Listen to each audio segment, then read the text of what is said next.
hipócritas, raza de víboras, sepulcros blanqueados.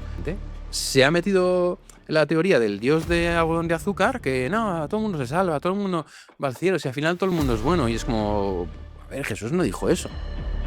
Que la libertad es una cosa muy seria. O sea, que va a recibir lo mismo una persona súper buena que un violador, asesino, terrorista. Va a recibir lo mismo después de la muerte. Eso no es justo. Y Dios es justo. Es misericordioso, sí, pero para quien se acoge a su misericordia. Porque entiendo que el infierno existe y una vez si estás en el infierno no tienes la oportunidad de volver. No. El infierno es eterno, pero no es eterno porque Dios sea malo, sino porque el ser humano vive para siempre. Mañana me convertiré. Y si te mueres hoy, ¿qué? ¿No? Después de hablar de tantas complicaciones, ¿por qué la Iglesia? ¿Quién es el que te dice el verdadero significado de la Biblia? Pues es la Iglesia.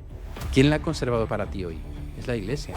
El Señor lo que hace es decir, vale, voy a darle mi Espíritu Santo a mi Iglesia para que en lo que tiene que ver con la fe no desvíen mi mensaje, porque entonces, ¿para qué me he revelado?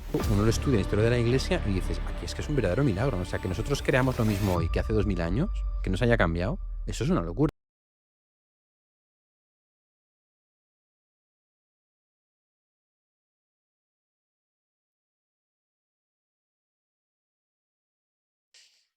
Muy buenas, familia. Hoy estamos en un programa especial con el padre Jesús Silva, que nos ha acogido aquí en su casa a Dani y a mí, y hemos tenido la suerte de estar con él. Y nada, realmente estábamos aquí charlando y hemos dicho, necesitamos grabar un podcast, así que vamos a hacer un poco un especial con él. ¿Qué tal, Jesús? ¿Cómo ¿Qué estás? tal? ¿Cómo estáis, chicos? ¿Qué tal?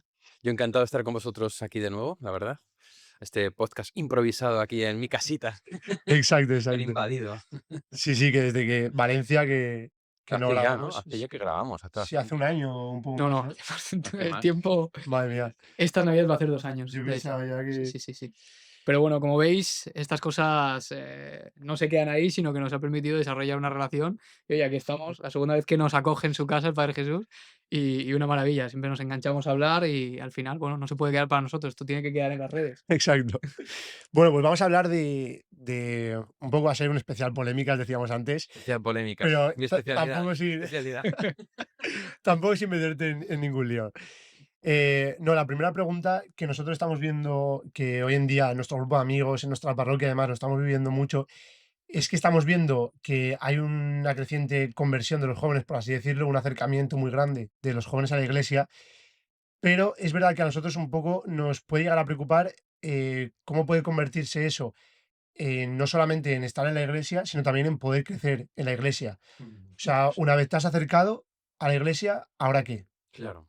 De hecho, eso es un tema que los sacerdotes lo hablamos mucho entre nosotros, porque sí que hemos visto esa creciente participación de los jóvenes en la iglesia, conversiones, ¿no? A través de movimientos nuevos, FETA, Hakuna, Emaús, a través de pues, nuevas realidades espirituales, y eso está haciendo que muchos jóvenes se acerquen a la iglesia. Es algo que es muy bueno. Pero siempre hablamos nosotros de lo importante que es como el después, ¿no? Es decir, no vale solo como ese primer impacto, sino que luego hay que continuar con la vida de fe, porque el primer impacto como que te da un subidón de fe, te llena, ¿no? Y de repente es como que lo ves todo súper claro, ves fortísimo a Dios, estás como súper en comunidad con los demás, súper enchufado, ¿no? Pero luego llega el día a día, tus colegas no creen en Dios, el domingo te da pereza ir a misa, de repente dejas de sentir a Dios, o tienes un problema con la gente con la que has hecho el cursillo o el retiro o lo que sea, entonces vale, ¿y cómo me mantengo, no? O empiezan a aparecer peligros, ¿no? Pues gente que te dice, no, aunque la iglesia diga esto, en realidad lo que hay que hacer es esto otro. No, no pasa nada porque tú hagas esto, porque no sé qué. Entonces empieza como todo ese tipo de problemática y efectivamente lo que planteas es muy importante. Es decir, cómo hacer para que no se quede solo en un impacto inicial, Ujú. sino luego darle como una continuidad, ¿no? ¿Qué pensáis vosotros de eso? Yo reflexiono mucho y a veces pienso también por qué cuesta, desde el primer impacto, acabar en una relación que vaya creciendo y que vaya madurando. Y al final es como todo, a las personas nos cuesta todo. O sea, todo lo que supone un esfuerzo nos cuesta. Entonces, la primera parte es lo bonito. Tengo pues una experiencia emocional. De hecho, nuestro párroco nos habla mucho de, a ver, esto está muy bien, pero aquí falta palabra. Y realmente es eso, siento oye, pues a la gente un poco que al principio no conoce la iglesia, le atrae mucho esa parte emocional, pero cuando llega el momento de empezar a currarse las cosas, si no tienes una referencia muy fuerte que te esté guiando en ese momento, pues la pereza y el enemigo hace su labor y te va alejando y te deja en un cristianismo de conveniencia. Lo Tal que me cual. gusta me lo quedo y lo que no, pues Y ahí, para evitar eso, hay como 5 pilares que la Iglesia siempre ha tenido presentes, ¿no? Eh, la comunidad. O sea, el tema de la comunidad, tener una comunidad fuerte, una comunidad con la que poder vivir la fe, con la que poder compartir, gente con la que poder compartir lo que te está pasando, con la que poder crecer, ¿no? Que la comunidad puede ser formal, como el camino neocatecumenal, por ejemplo, o puede ser informal, como un grupo de amigos con los que quedas y compartes la fe, o un grupo de parroquia, lo que sea, ¿no? Pero la comunidad es muy importante precisamente para estar insertos en la iglesia, ¿no? Es decir, no ir a mi bola, sino estar insertos en la iglesia, participar pues de todo lo que es diocesano, de lo que es de movimientos, de todo, ¿no? Un poco estar enchufado un poco en todas las cosas, ¿no? Ujú. También, evidentemente, la formación, como habéis comentado lo que decía vuestro párroco de la palabra, ¿no? La palabra en sentido amplio, porque la palabra de Dios se contiene en la escritura, en la tradición y en el magisterio, ¿no? Que dicen los teólogos. Es decir, la formación es muy importante precisamente para que no te desvíes, ¿no? Del camino. Jesús dijo: yo soy el camino, la verdad y la vida. Entonces, todo lo que sea verdad te acerca a Cristo, Ujú. pero todo lo que sea mentira te va alejando de él. Entonces, la formación es fundamental, ¿no? Luego ya hay otros aspectos, pues como la espiritualidad o el vida litúrgica, como lo que es la caridad con los demás, que es una parte esencial también, ¿no? de esto, y la evangelización. Son como los otros 3 pilares, ¿no? Que también hay que cuidar mucho. La evangelización ayuda mucho porque cuando tú tienes que dar a otros lo que tú tienes, te tienes que preparar. Por ejemplo, hay gente en mi parroquia que yo les digo que sean catequistas y entonces empiezan a aprender un montón de cosas porque se las tienen que enseñar a los niños. Y el niño le hace una pregunta, ¿sabes? Y dice: "Ah, pues no tengo ni idea". Entonces me preguntan a mí y entonces se forman a raíz de eso. Entonces la evangelización también es un poco como que te hace permitir, te permite estar en el carril, porque al final es como que dices, tengo que enseñar esto, ¿no? Entonces, los Ujú. 5 pilares son fundamentales para que ese primer impacto no se quede en un primer impacto y ya está, ¿no? Es decir, la comunidad, la formación, la evangelización, la caridad con los demás y el otro que se me ha olvidado ahora cuál era, pero era El importante. quinto. Sí, sí, no sé. Es que siempre el número lo sabe, sí, pero sí, ¿cuál era? que No. 5, pero no me acuerdo. Ahora se me ha pirado, lo he dicho antes, pero se me ha pirado. Total, total. Sí, sí, sí. Claro, esto es Yo, complicado a Ah, y la veces vida porque litúrgica, la vida litúrgica. Es decir, ir mm, a misa, esa Eucaristía, confesarse y la mm, vida espiritual, rezar laudes, la oración, todo eso. Sí, sí, sí. claro, claro. Esto es complicado a veces porque te lleva a dilemas y por un lado es una muy buena noticia ver que cada día es verdad que estamos en un momento que da la sensación que el cristianismo está en auge, o por lo menos la espiritualidad sobre todo, pero el cristianismo también en su parte, ¿no? Pero yo también a veces hablando con un montón de amigos que empiezan a abrirse a, no a la fe católica, pero sí a la fe, a creer en cosas. Luego, pues la iglesia tiene una carga también que a veces es histórica, complicada de aceptar y hay como muchas barreras que a la gente le impide acabar de conectar con la iglesia católica en concreto, ¿no? Mm. Y también por ahí, pues los párrocos tienen un reto importante, ¿no? Porque este tipo de movimientos funcionan muy bien, pero también a veces funcionan quizás demasiado libres, requieren que el párroco pues tenga una presencia muy importante. Entonces, desde el punto de vista de la iglesia como institución, ¿qué crees que se puede hacer para animar realmente y que la gente no se quede a medio camino? Buah, es que es complicado, ¿eh? mm, Porque lo que estás diciendo es como muy verdadero. Es decir, yo veo que en España, en Francia y en Estados Unidos, que son los sitios que conozco, los laicos, los no curas, para la gente que no entiende lo que significa laico, los no curas, ¿no? Estáis a full, ¿no? O sea, lo que mm, dices tú, espiritualidad, apertura, oración, conciertos, tal, no sé qué, iniciativas, retiros, congresos, tal, no sé qué, ¿no? Entonces, siempre en esas realidades, siempre hay algún sacerdote, porque es verdad que siempre hay algún cura por ahí, ¿no? Y curas buenos y curas entregados, ¿no? Pero esa fisura como entre todo el movimiento que los laicos estáis levantando en la iglesia y la iglesia más institucional, ¿no? Es algo que para mí es doloroso como sacerdote, porque yo lo veo, o sea, no os lo puedo negar, no os voy a decir, no, no, no, no, es verdad, o sea, yo lo veo, ¿no? Y yo, fíjate, creo que eso no va tanto por los párrocos, los sacerdotes, mm, sino por los obispos. Que a veces no hay como una respuesta, una implicación, una palabra, ¿no? Una claridad, ¿no? Muchas veces yo me encuentro con muchos jóvenes que respecto de ciertos temas polémicos, como decíamos antes, te plantean una pregunta y tú le respondes, ¿no? Y te dicen, de verdad, muchos, pero ¿y por qué los obispos no dicen nada, no? O ante ciertas polémicas, ante ciertos problemas, tal. Entonces, obviamente los obispos tienen su mirada, tienen mucha más perspectiva de la que pueda tener yo, de la que podamos tener nosotros. Ellos buscan prudencia. Ellos tienen muchas cartas que nosotros no tenemos en nuestras manos. Y entonces entiendo que por algo será, ¿no? Pero es verdad que a veces la gente echa de menos eso. Entonces, yo creo que se da, es mi impresión, Ujú. igual no estás de acuerdo, ¿eh? Pero como esa ruptura no tanto con curas concretos, que están más ahí a fuego, sino más como con un poco como la estructura, ¿no?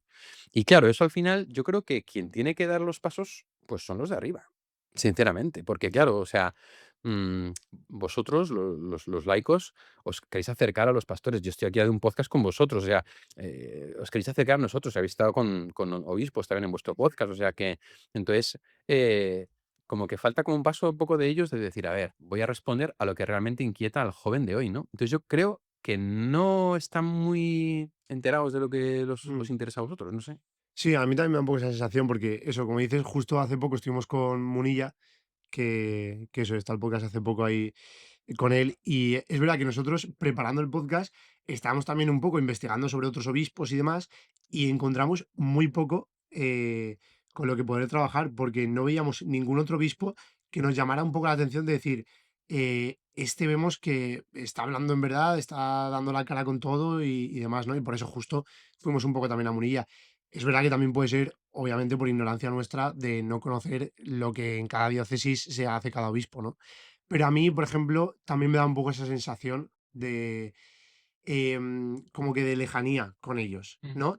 Como que no son muy accesibles, entonces como que no están mucho con la realidad que toca. Ya. No sé, a mí es la sensación un poco que me da. Yo sé que ahora, por ejemplo, sí que nuestro obispo en Valencia está intentando ver cada realidad de la iglesia, está intentando ir a cada diócesis, a cada sitio, pero sí, a mí me da un poco eso, como una lejanía con ellos, que esa cercanía, a mí, por ejemplo, cuando es sacerdote, puedo tener esa cercanía, me alegra mucho, porque digo, jope, Jesús está aquí, ¿sabes? Y sin embargo, cuando te sientes un poco así despreciado, despreciado es muy fuerte la palabra, pero un poco lejano a él, ajeno a él, me da un poco de rabia. O sea, hay obispos muy buenos, pero yo me he formado una teoría últimamente, que la voy a compartir con vosotros en primicia aquí en Podcast Razones, ¿no? Que es, yo no sé si conocéis lo que es la doctrina social de la Iglesia, si os suena de algo, ¿no? Que es como un corpus doctrinal de la Iglesia, pues que dice, vale, a ver, el Evangelio no se puede crear solo para los católicos, sino que ilumina también aspectos de la vida económica, de la vida Ujú. social y de la vida política, ¿no? No te dice a quién votar, pero sí te dice, por ejemplo, aborto no, o no te dice, por ejemplo, qué sistema económico utilizar, pero sí que te dice el Estado no puede ser el que tutoriza todo, ¿no? O sea, sí que da como mucha luz. Entonces, es una cosa relativamente reciente para lo que es la Iglesia, que tiene 2000 años, pues desde los últimos ciento y pico años, le ha dado mucha caña, bueno, León XIII, Juan XXIII, Pablo VI, Juan Pablo II y el Papa Francisco y Benedicto XVI, ¿no? O sea, es un corpus que ha ido tomando forma y que es realmente muy bello y muy, muy bonito, tiene mucho que ofrecer. Claro, yo creo que muchos obispos están como muy a la línea de la doctrina social de la Iglesia, ¿no? Es decir, de cómo hacer un mundo mejor, contribuir a la sociedad, a la economía, a la política, no sé qué tal. Pero a veces, sí, o sea, si esa doctrina social de la Iglesia no está sostenida por el anuncio de Cristo, de Jesucristo, de la moral cristiana, de que es creer en Él, de una relación personal con Cristo, de que realmente lo importante es la salvación de las almas, ¿no? La salvación de las personas, ¿no? Mm. Y que lo otro es como derivado y secundario, ¿no? O sea, sí que es inherente, porque Cristo estaba con los pobres, Cristo hablaba del César, Cristo habla, o sea, es pante, pero lo que Cristo vino a hacer fue a salvar almas, ¿no? Y a salvar al mundo, a salvarlo en el sentido metafísico, no en el sentido de comunidad de naciones, un gobierno global que todos estemos súper guays, chupi, ¿no? Sino que vino, entonces, a veces tengo la impresión de que muchas veces los pastores, y no solo los obispos, olvidan como esa parte porque la dan por supuesta, ¿eh? No porque no la tengan presente, sino porque la dan por supuesta. Es como, bueno, sí, ya sabemos esto de Cristo, oración, conversión, tal, no sé qué, pero vamos a intentar iluminar el mundo, tal. Entonces, claro, yo creo que los jóvenes, creo, y que os estéis acercando a la iglesia ahora, no os acercáis porque veáis en ella, creo, como un instrumento social, político, económico súper guay, sino porque descubrís un sentido de la vida, descubrís a Cristo, descubrís un amor que incondicional, descubrís la trascendencia de la vida, descubrís lo pasajero de la vida, descubrís que los bienes de la tierra están bien, pero que no pueden absolutizarse, descubrís lo que es una relación verdadera, lo que es el valor del matrimonio profundo, lo que es el valor de entregar la vida. Entonces, claro, es como que de todo eso parece como que no hablan, ¿no? No sé si os suena que pueda ir por ahí o no, porque igual es una idea mía. Sí, sí, sí. La labor se centra más en la visión geopolítica, pero no tanto en lo personal, en lo que realmente inquieta al joven de hoy en día, que no suelen ser preguntas geopolíticas, sino preguntas más personales de, oye, ¿qué hago con mi pareja? ¿Cómo vivo mi relación? ¿Cómo enfoco mi, no sé, cualquier aspecto de Mi la vida de un empresa. joven, ¿no? Es algo complicado, pero bueno, oye, también creo que ahí todo lo que podamos hacer los laicos de acercar la realidad de la iglesia a los jóvenes de hoy en día, pues es importante, ¿no? Es muy Importante. importante. También, o sea, yo esto lo decía obviamente para que a lo mejor los laicos que vean este podcast entiendan por qué puede pasar, pero también por si algún obispo lo ve, para que se den cuenta a lo mejor de que los jóvenes estés pidiendo como otra cosa, Claro. ¿no? Entonces, que tienen que cambiar de registro. O sea, que cuando tú hablas al cuerpo diplomático, pues habla de una manera, pero cuando tú hablas con los jóvenes, a ellos les interesa otras cosas, ¿sabes? Entonces, yo creo que ahí es difícil, porque es difícil conectar con los jóvenes, es difícil, ¿eh? O sea, no os Sí, penséis que es una cosa aquí, porque vosotros sois chavales, pero claro, pues imagínate un obispo de 60 años. Es ya. que no. Claro, hay un punto generacional también que es complicado, más allá de todo lo que pueda haber detrás, ¿no? Pero ese punto generacional de decir, bueno, es que al final ya han crecido en una iglesia también muy diferente a la que hay ahora. Radicalmente diferente, Mm, sí, sí. Yo sí que creo que vosotros, los laicos, tenéis una labor muy importante que es, desde luego, siempre en todo lo que hagáis, decir amor a la iglesia. O sea, amor a mm, la iglesia, amor a la iglesia, amor a la iglesia, porque la iglesia es el instrumento por el que Dios actúa, ¿no? Y si existe FETA es por la iglesia, si existe Jacuna es por la iglesia, si existe el camino neocatecumenal es por la iglesia, si existe Cursillo es por la iglesia, los jesuitas por la iglesia, los Opus Dei por mm, la iglesia. Es decir, todos son formas de insertarse en la iglesia. Entonces, es que sin la iglesia no tendríamos ni siquiera la escritura, porque la mm, escritura había un montón de apócrifos, de evangelios que eran falsos, de no sé qué, y es la iglesia la que ha conservado la verdad a lo largo de la historia. Entonces, como tener muy presente eso, no ver la iglesia como algo ajeno, externo y cambiable, sino como algo de lo que formo parte, que estoy yo constituyendo con lo que hago, no son solo los curas y las monjas y los obispos, sino que yo soy mm, iglesia, ¿no? Y desde ahí siempre amor a la iglesia, amor a la iglesia, amor a la iglesia, ¿no? Y yo creo que eso hay que fomentarlo mucho, más en este tiempo en el que parece que hay como una fisura, pues mm. más todavía, ¿no? Es Sí. decir, tú confía, ¿sabes? Sí, a mí me da mucha tranquilidad también saber un poco que el Espíritu Santo, donde ve necesidad, pone una solución. Y eso a mí también me tranquiliza mucho. Justo también hemos recibido muchos comentarios y demás, y a mí esto me da un poco de rabia, porque es como que muchos católicos em, como que critican a la iglesia o a los sacerdotes, especialmente a los sacerdotes, es verdad. Lo critican por lo mal que lo están haciendo y demás, y qué escándalo y todo esto. Pero a mí siempre, no sé si tú lo ves así también, me da la sensación de que hay que em, como que recalcar más que todos somos iglesia. O sea, yo cuando un católico de repente veo que está hablando mal de la iglesia, es como tirarte piedras sobre tu tejado, porque es decir, o sea, no, tú también eres iglesia. O sea, igual deja de quejarte de ese sacerdote y póntete un poco en marcha, ¿no? Sí, sí. Es un poco así. Y también para mí, lo veo, porque digo, cuando veo que a mí me salen juicios sobre algún sacerdote que veo que no habla bien en público, sobre no sé qué, digo, ostras, pues yo igual aquí puedo hacer algo. Claro, no, no, 100%. O sea, que la iglesia somos todos bautizados Mm, y la mayor parte de los bautizados no son curas. O sea, eso está claro, es un dato. Entonces, hablar de la iglesia como algo ajeno, que es muy típico, o sea, mm, está muy metido en nuestro lenguaje, porque enseguida es como la iglesia, pensamos curas, monjas, obispos, ¿sabes? Es que no, no, o sea, cuando yo hablo de iglesia, hablo de mí, ¿no? Hablo de mí. Y en mi porción yo tengo que tener en cuenta eso y tengo que tenerlo presente y tengo que darle caña, ¿no? Yo creo que eso es muy importante lo que has dicho, o sea, darme cuenta de que iglesia soy yo, ¿no? mm, Y no solo como un concepto, sino vivirlo. A los sacerdotes yo creo que a veces también les hemos convertido como en seres sobrenaturales, en héroes, ¿no? En vuestra época menos, en mi época era más, ¿no? mm, Era como en plan el sacerdote está aquí, ¿sabes? Y es como claro. perfecto, tal. Y pues la experiencia nos ha hecho darnos cuenta de que los somos seres humanos, de que somos Mm, normales, somos pecadores, ¿no? Como decía San Ireneo, pues un sacerdote es uno del pueblo que se pone al servicio del pueblo, no es alguien que viene de fuera ¿sabes? Eso no más, ¿no? Y en ese sentido hay que cuidar a los sacerdotes, ¿no? Entonces, por ejemplo, a mí con alguna persona se me queja algún sacerdote, que obviamente, como comprenderéis, me pasa, pero tú has rezado por él, mm, punto uno, ¿no? Has rezado por él. Segundo, has hablado con él, ¿no? Y si has hablado con él y no te ha hecho caso y lo que hace está siendo realmente grave, has hablado con su obispo. O sea, hay como una serie de cosas que hay que claro. hacer, ¿no? Y antes de eso, empatizar. Es decir, oye, no es lo mismo que un cura hable mal o no predique bien, que un cura diga, por ejemplo, que se puede hacer la Eucaristía con rosquillas y champán. O sea, son cosas distintas, ¿no? Claro, evidentemente. Entonces, hay cosas que hay que hacer, rezar por el sacerdote siempre, empatizar, hablar con él cuando hay alguna cosa que ves que es corregible, ¿no? Porque, por ejemplo, en mi parroquia hubo un sacerdote que es verdad que la predicación le costaba, ¿no? Y en la parroquia aprendí un montón y ha crecido mucho. Y al principio la gente me venía a mí a decir, es que el padre tal ha dicho esto, es que el padre no sé qué, es que tal. Y yo le decía, decídselo a él. O sea, está ahí. Es decir, acercaos a, oye, quiero hablar contigo un momento, tal. Mira, que es que, sinceramente, pues veo esto, tal, ¿no? Y entonces, claro, digo, ¿qué problema hay, tío? Pues habla con el sacerdote. O sea, queda con él y díselo. O sea, no pasa nada. El sacerdote, si se enfada, pues es su problema. Y a ti te puede imponer, pues sí, pero es que alguien nos imponga no tiene que ser un motivo para que nosotros le corrijamos o le... No corregir de corregir, sino de, oye, tío, es que quiero hablar contigo porque pues veo que tus homilías, ¿no? Y eso, por ejemplo, mi hermano sí lo hizo con ese sacerdote. Estábamos un día en Medjugorje, en Dubrovnik, tomando ahí un café y empezó a hablar con él. Oye, en plan de relax y a contarle ya, pues podrías hacer esto. Mi hermano se dedica a dar charlas a hablar en público y tal, no sé qué, pum, pum, pum. Jolín, pues lo que hay que hacer, pues hablar con el sacerdote, ¿no? Y luego si es un tema grave, eso, un tema doctrinal, un tema ya, tal, no sé qué, y no te hace caso, entonces hay que ir a la autoridad. Claro. Claro. Eso ahí. Con este punto, ¿cómo discernir la verdad dentro de la iglesia? Pues mira, te cuento una cosa que me pasó con un chaval una vez que me dijo, oye, este tema moral, un tema moral, ¿vale? De moral sexual, que al final siempre son los mismos temas porque parece que ahí no existe otra cosa, pero bueno, ¿no? Exacto. Y tal. Y este tema tal, ¿cómo va? Y le digo, pues mira, pim, pam, pam, pam. Me dice, vale, pues es que hablé con un sacerdote el otro día y me dijo lo contrario. Me dijo que era tal, tal, tal, tal. ¿Cómo sé yo de qué cuna me puedo fiar? Entonces yo le dije, mira, hay una cosa que se llama Catecismo de la Iglesia Católica, que es un lugar en el que está condensado todo lo que cree la Iglesia sobre fe, moral y vida espiritual.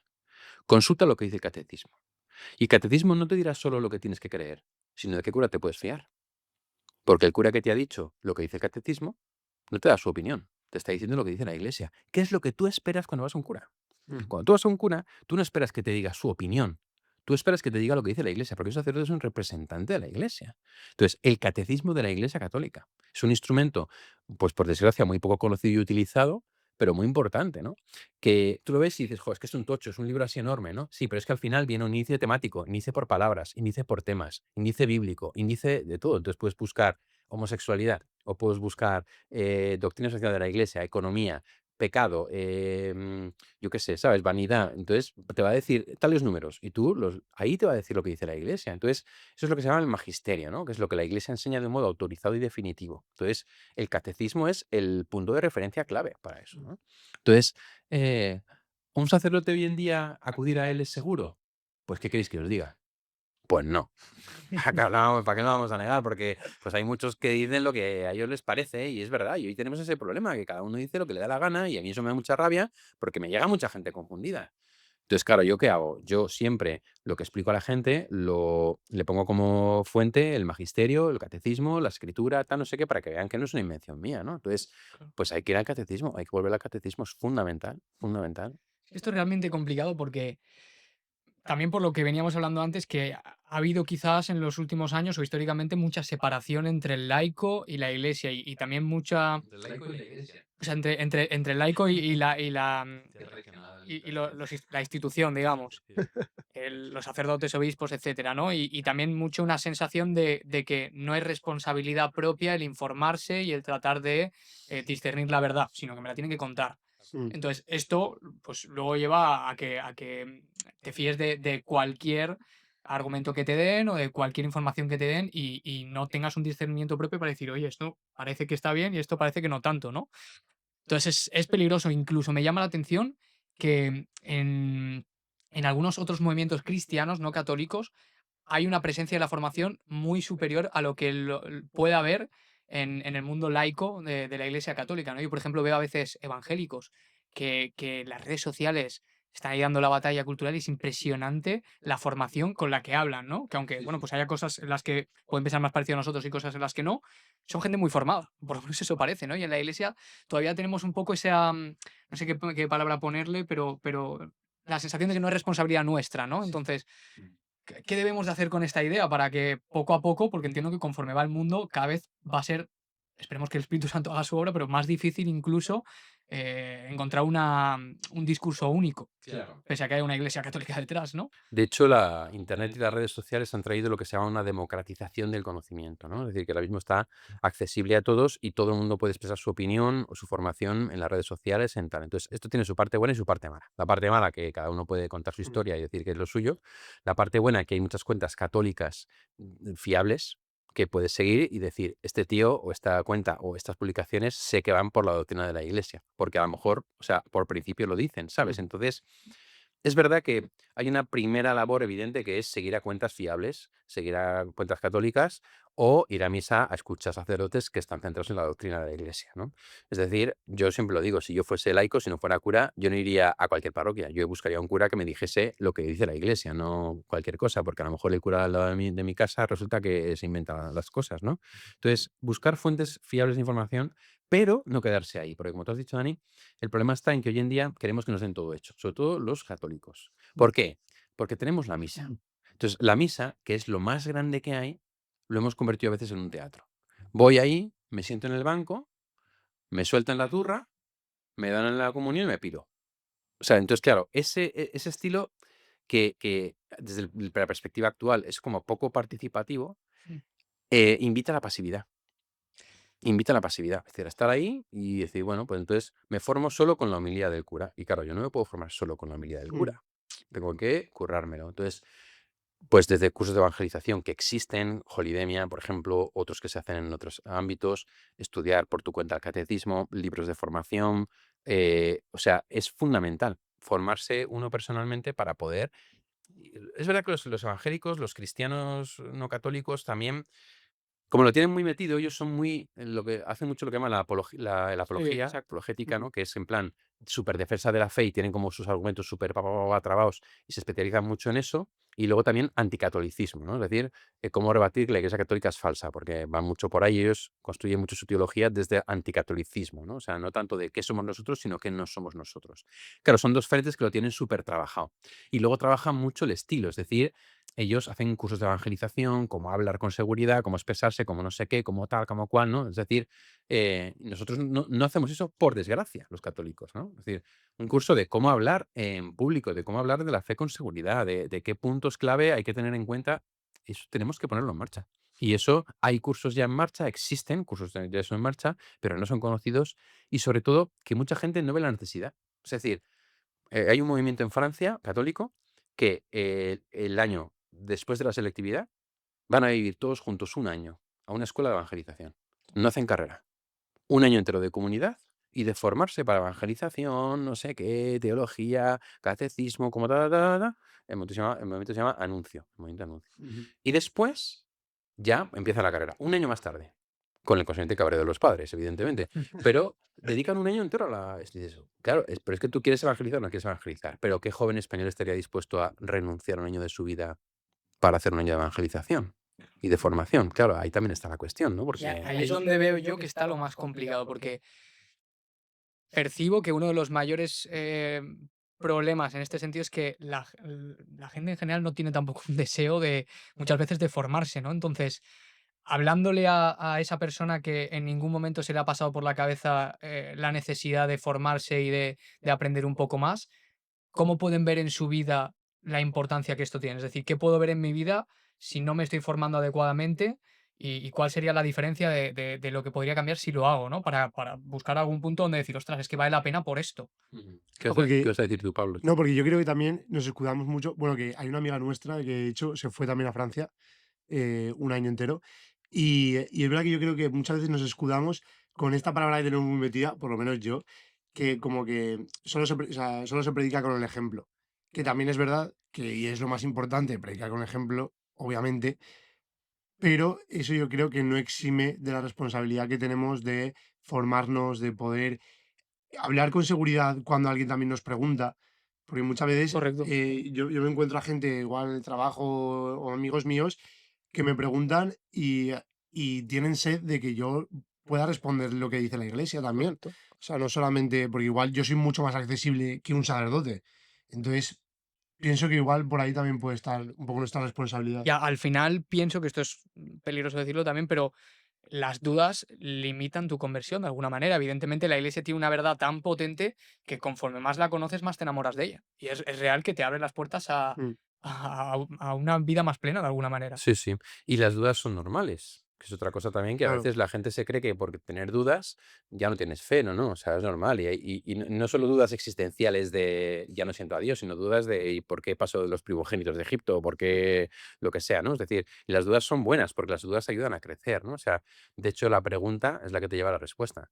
Pero si nadie se hace ninguna pregunta, no te interesa ninguna respuesta, ¿no? Con respecto a lo que decíais de lo del tema de el dar testimonio con los hechos y no con las palabras, tal, todo eso ha sido una cosa muy de mi época y ha sido una metedura de pata que flipas, porque se decía mucho, sobre todo cuando yo era chaval y un poco antes, no, no, no hay que hablar de Cristo, hay que predicar con el ejemplo, ¿no? No, no, no, no, no, a ver, hechos y palabras intrínsecamente unidos, que eso dice así el Concilio Vaticano II, ¿no? Hechos y palabras intrínsecamente unidos. Eso es lo que hizo Cristo. Cristo ni solo habló, ni solo actuó, hizo las dos cosas. Ujú. Se mandó a la montaña y curar a los ciegos, expulsar a los fariseos y hablar de no sé qué. Entonces, son las dos cosas. ¿Por qué? Porque si nosotros nos ceñimos al ejemplo, hay dos problemas. El primero, que ninguno somos ejemplo. Es decir, que somos todos pecadores. Entonces, si queremos predicar con el ejemplo, vamos a llevar a la gente a qué. Si lo hacemos muy bien, en plan fariseo, le llevamos a nosotros. Pero si no lo hacemos muy bien, que es lo normal, ¿le vamos a llevar a qué? Al escándalo. No. Claro. Segundo, que la palabra es lo que da significado al hecho. O sea, ¿por qué yo hago esto? Yo hago esto por Cristo. No lo hago porque sea un crack, ni porque sea una buena persona, que no lo soy, ni porque sea especial, sino que lo hago por Cristo. O sea, a mí es Cristo quien me capacita para hacer esto. Y es Ujú. Cristo quien colma mi corazón para poder hacer esto, ¿no? Como la Madre Teresa de Calcuta, ¿no? Cuando le preguntaban, madre, ¿y usted cómo saca fuerza para cuidar tanto a los pobres? Mi secreto es muy simple, yo rezo. ¿No? Es decir, ya fue como a la clave, yo rezo. ¿No? Entonces, la oración es lo que me da fuerza para poder hacer todo esto. Sin oración no podría, ¿no? Y en ese sentido, creo que es muy importante hechos y palabras, ¿no? Como las dos cosas juntas. Y luego respecto a lo que tú decías, Dani, pues, eh, ¿cómo hacer que la gente se dé cuenta de que necesita formación? ¿Sabes qué pasa? Que en España es una cultura que todavía es como católica, aunque no lo parezca, en el sentido de que hay muchos todavía valores o dejes de catolicismo, ¿no?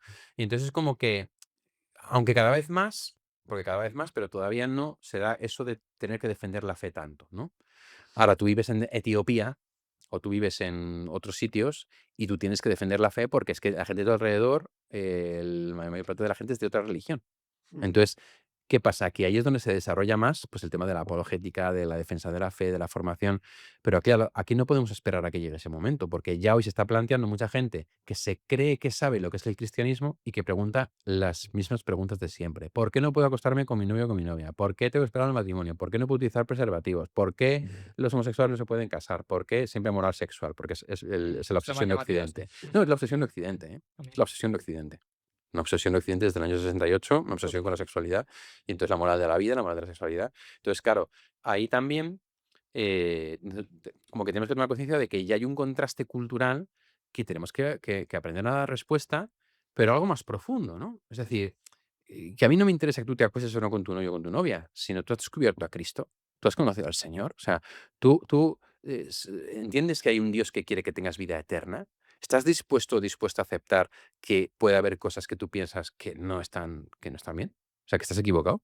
Es que son como muchos puntos que tenemos que ir ahí. Y de hecho, una de las claves para la formación en ese sentido de apologética y de evangelización es salirse del campo de las preguntas que te hacen.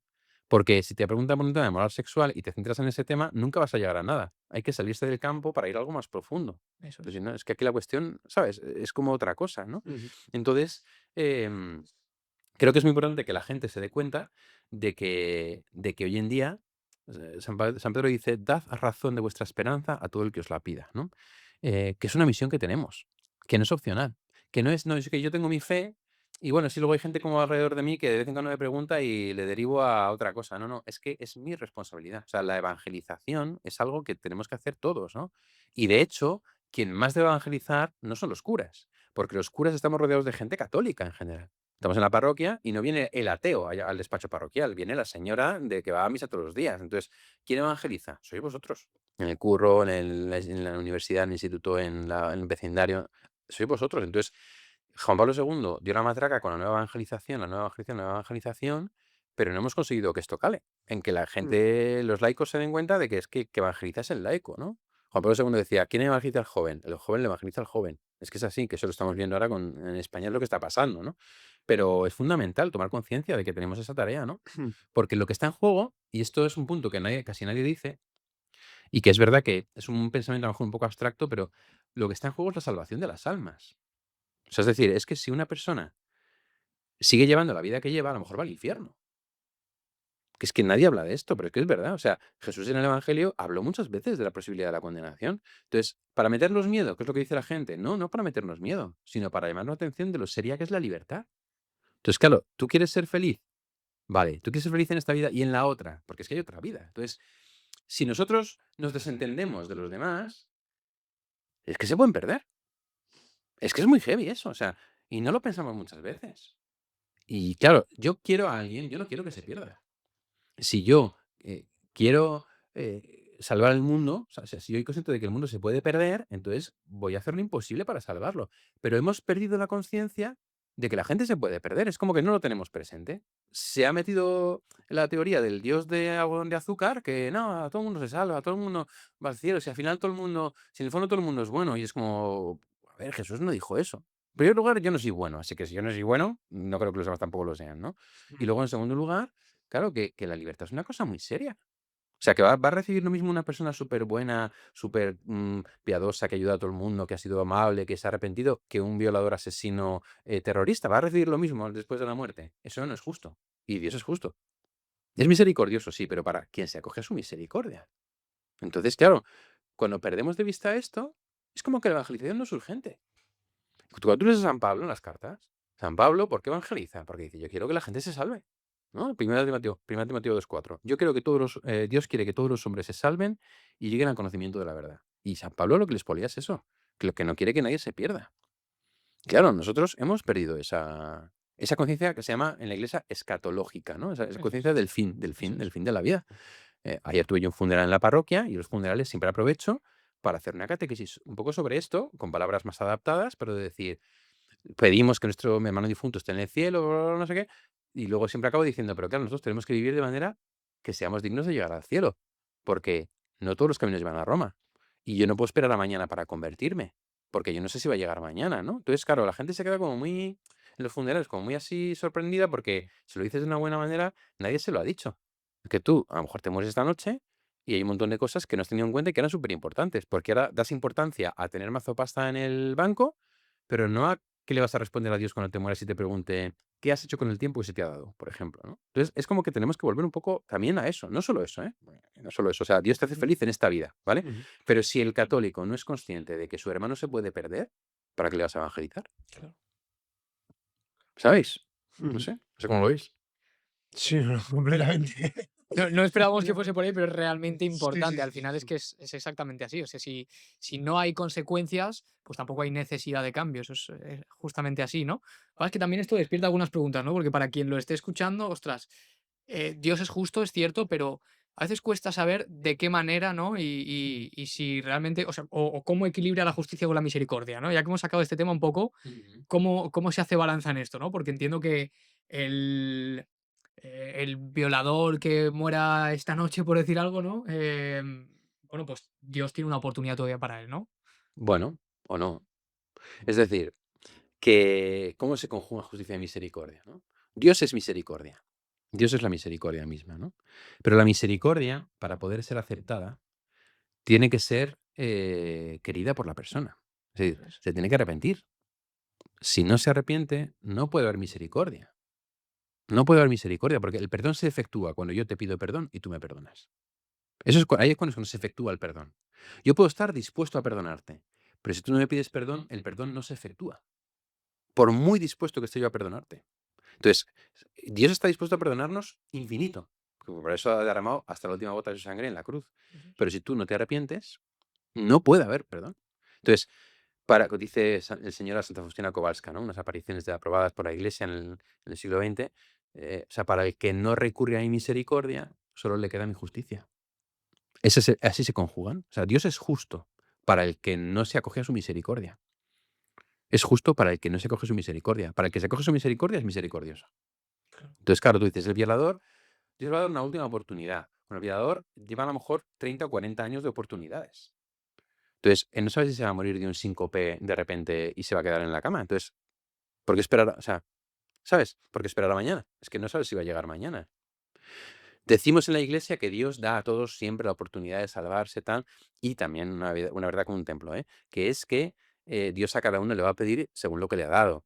O sea, no va a Eso pedir lo es, mismo a una sí, bueno, persona, al final la debilidad está ahí, ¿no? Que está claro que evidentemente, y una persona de un continente por ahí que no ha conocido a Cristo, de una tribu aborigen de Australia que no ha conocido a Cristo, no le va a preguntar: ¿tú has creído en Cristo? ¿Pero quién es Cristo? ¿Sabes? A cada uno le va a pedir según lo que se le ha dado. Y de hecho, Mateo 25 dice aquello de que en el juicio final el Señor dirá: tuve hambre, me disteis de comer, tuve sed, me disteis de beber, estuve desnudo y me vestisteis, ¿no? Es decir, que realmente el juicio final para los no creyentes va a estar más basado en el amor que en la fe, ¿no? Más en el tema de Claro. la caridad, ¿no?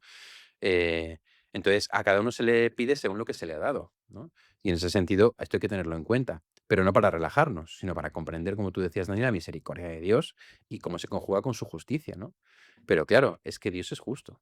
O sea, es que se nos olvida eso. Y en el Evangelio Jesús es muy duro con los fariseos. Hipócritas, raza de víboras, sepulcros blanqueados. Cuando llega al templo, vuelca las mesas, echa a la gente. O sea, que a veces queremos leer el Evangelio solo algunas páginas. Las páginas que nos molan, ¿sabes? Donde Jesús tiernecito, tal, no sé qué, buenecito, y nos olvidamos de esas otras páginas en las que Jesús está diciendo: oye, que es que esforzado por entrar en la puerta estrecha, por ejemplo, ¿no? Que es una Mm, palabra de Lucas y de Mateo que dices: vaya, o sea, esto me está comprometiendo a mí personalmente, ¿no? Entonces, se conjugan perfectamente. Para aquel que se arrepiente, Dios es misericordioso. Y uno puede arrepentirse hasta el último momento. Pero claro, nosotros tenemos que evangelizar para que la gente no tenga que esperar al último momento, porque igual el último momento no llega porque, ¿sabes? Mañana me convertiré. ¿Y si te mueres hoy qué? ¿No?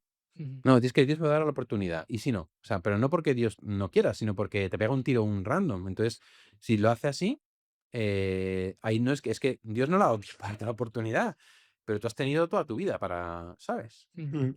Porque entiendo que el infierno existe y, y una vez si está en el infierno no tienes la oportunidad de volver. No, o sea, la enseñanza de la palabra de la Biblia es clara.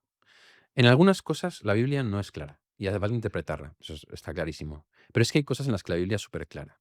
Y Jesús habla del infierno un montón de veces y del demonio un montón de veces en el Evangelio. Lo que pasa es que como que no nos retenemos porque no nos mola, pero habla un montón de veces, ¿no? Y habla de fuego que no se apaga, fuego que no se extingue. O en la parábola del rico de Pulón y el pobre Lázaro, cuando está el rico en el infierno y el Lázaro en el cielo, Abraham dice: hay un abismo entre vosotros, entre nosotros, que nos impide pasar de aquí a allí y de allí a aquí. O sea, es decir, las penas eternas del infierno, ¿no? El infierno es eterno.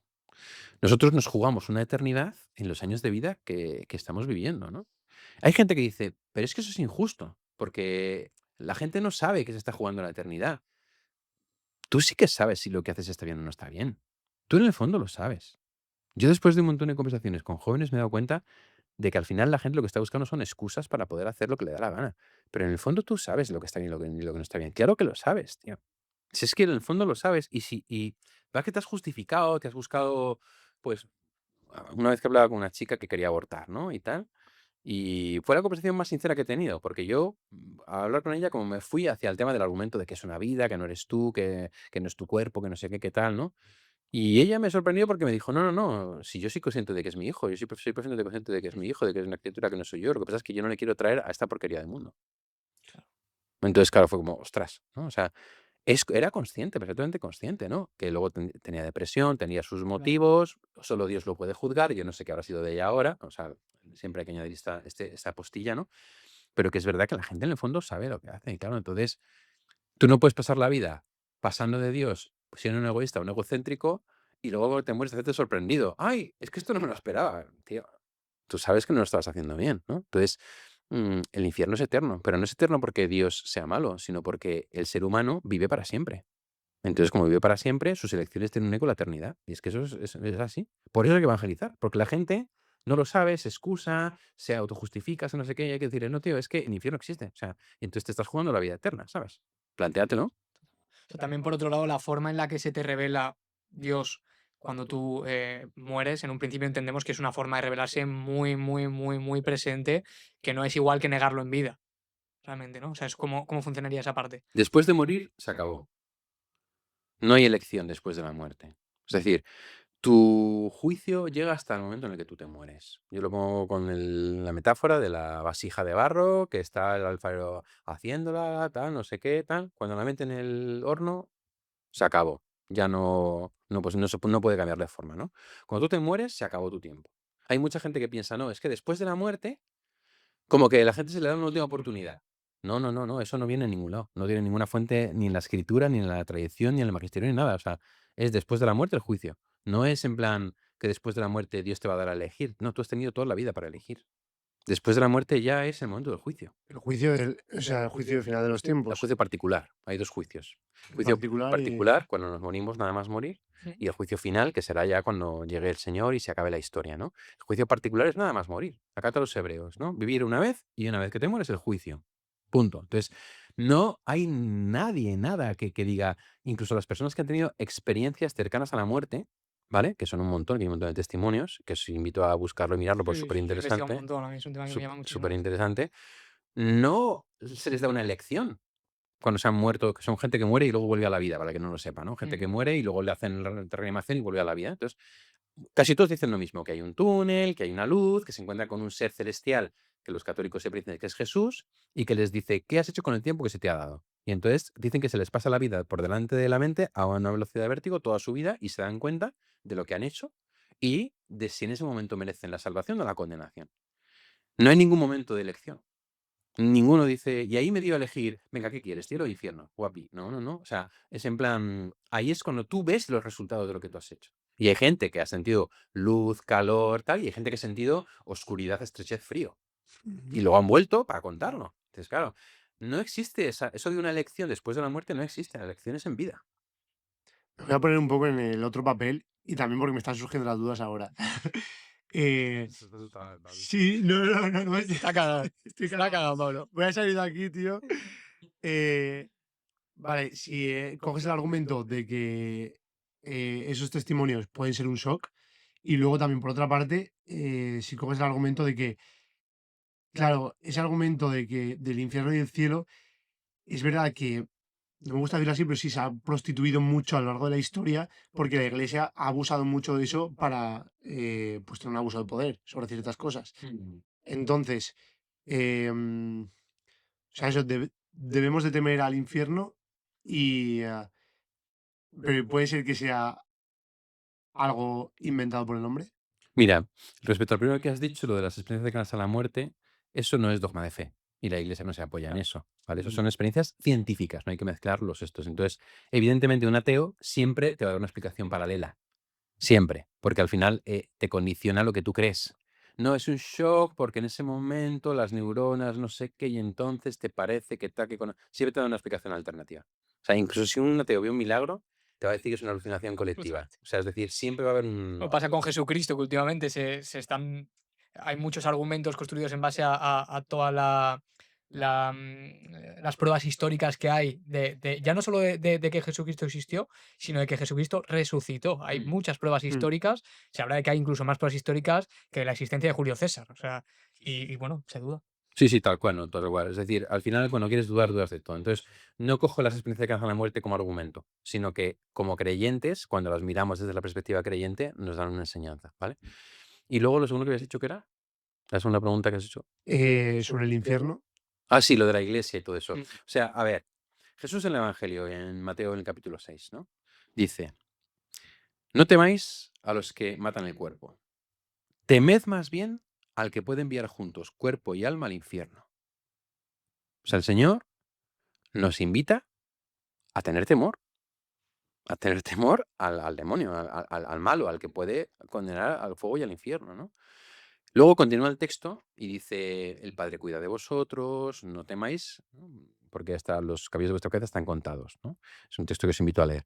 Pero en todo caso, el Señor sí que dice, a ver, no temáis, pero puestos a temer, temed al que os puede llevar al infierno. No temáis al que puede matar el cuerpo.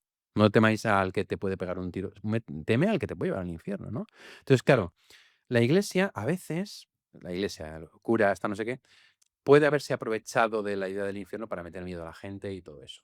Eso es verdad, ¿no? Y, por ejemplo, todo el tema de la venta de las indulgencias en la época de Lutero para construir el Vaticano, pues es una cosa. Yo sé que otros sacerdotes y historiadores pues, no estarán de acuerdo conmigo, pero yo creo que no fue una buena decisión, porque era como... Y hubo incluso un sermón que decía, en el momento en el que la moneda toca el fondo de la hucha, un alma sale del purgatorio, ¿no? Pues no, o sea, es decir, no puedes decir eso y no puede, ¿no? Entonces, Lutero metió la pata hasta el fondo, pero le dieron también motivos, ¿no? No está Mm. justificado lo que hizo, no está nada justificado lo que hizo, quiero que quede claro, pero que es verdad que es que el entorno era el que era, ¿no? Entonces, hay que tener cuidado con no utilizar esto para meter miedo a la gente, ¿no? Pero también es verdad que existe el temor de Dios, el séptimo don del Espíritu Santo, ¿no? El temor de Dios. Entonces, el temor de Dios es el temor de ofender a Dios. ¿Qué decimos en el Señor mío Jesucristo, Dios mío verdadero, ¿no? Creador, Padre, Redentor mío, por si vos quien soy, verdad infinita, me pesa todo corazón haberos ofendido. ¿Conocéis esa oración? Sí, sí, sí. También me pesa porque podéis castigarme con las penitencias del infierno. Eso. Ujú. Ahí están las dos cosas, ¿no? Esa es una oración además propia de España, que españoles que Sí. somos un poco especialitos, pero no, es decir, me pesa haberte ofendido, porque yo te quiero, ¿no? O sea, yo te quiero, Señor, y yo no quiero ofenderte, entonces tengo temor de ofenderte y tengo temor de herir tu corazón y tengo temor de... Y esa, la motivación fundamental para no pecar tiene que ser el temor de Dios, es decir, el temor de ofender a Dios, el temor de hacer daño a Dios, el temor de herir a Dios. Pero no podemos quitar el otro temor. Es decir, es que yo no quiero ir al infierno. Y hay personas que por ese temor al infierno se han acercado a Dios. Y eso yo soy testigo. Gente que no era de iglesia, que ha tenido experiencias del enemigo, más que del amigo del enemigo. Mm. Las experiencias del enemigo le han dicho, a ver, si el enemigo existe el infierno, yo no quiero ir al infierno. Y se han acercado a Dios. Por eso dice el libro de la sabiduría y el eclesiástico, el temor del Señor es el principio de la sabiduría. Es el primer paso a la sabiduría, ¿no? O sea, hay gente que por temor de Dios y por temor al infierno se acercan a Dios. Cada uno se puede acercar a Dios por lo que le dé la gana. La cuestión es que se acerquen a Dios, ¿no? Entonces, no hay que aprovecharse del temor de la gente para forzarles a creer algo que no quieren creer. Pero tampoco hay que negar la verdad para que la gente no se incomode. Hay que encontrar ese punto medio, ¿no? No sé cómo lo veis. O sea, Sí, sí, sí. Total, esto es real. Yo he conocido testimonios también de conocer primero al infierno antes que al cielo, ¿no? Y al final, pues una cosa lleva a la otra. Porque es verdad que cuando pasas de no creer en nada a creer en el infierno porque lo has vivido, pues por consecuencia, al final, Dios aparece. tal cual, no, es así. Entonces, por temor del demonio, temor del infierno, te acercas a Dios, ¿no? Entonces, o sea, yo no es que tenga miedo de condenarme, es que yo no quiero condenarme. Pero yo no quiero que os condenéis ninguno de vosotros, porque yo os quiero. Y yo no quiero que se condene a nadie porque yo creo que toda alma tiene un precio infinito. Entonces, precisamente por eso intento evangelizar, ¿no? Luego no me obsesiono con eso, porque evidentemente si a un chaval que yo tuve en mi primer colegio y parroquia, que se ha alejado de Dios, que ahora pues no vive la fe, que pasa, que tal, no sé qué, pues Dios le va a pedir según lo que le ha dado y a lo mejor pues su experiencia, su recorrido vital, su no sé qué, bueno, pues Dios lo sabe, yo no lo voy a juzgar, ¿no? Yo cada vez que quedo con él intento volver a evangelizarle otra vez, ¿no? Pero bueno, pues en el momento nos ha convertido. Cuando llegue su momento, Dios le pedirá según lo que le ha dado. Entonces, ¿dónde irá? No lo sé. Nadie te puede decir, este va a ir al infierno, este va a ir al cielo, porque eso solo lo sabe Dios.